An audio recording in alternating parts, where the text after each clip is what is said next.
Hi guys, welcome back to Spot Audio channel. Now I will give you a tutorial how to install Discord on Android. And before that, I wanna ask you, how are you guys? So don't miss off our videos. Don't forget to like, share, and subscribe to this channel. And let's go to the started.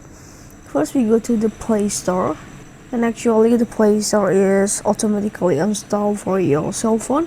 And after that, you can click the Play Store. And for the next step, in the upper of the bar, you can type about the Discord. And after you type it, you can click the search in the below. And for the next step, you can click install it to install the Discord for your cell phone. Click on the install.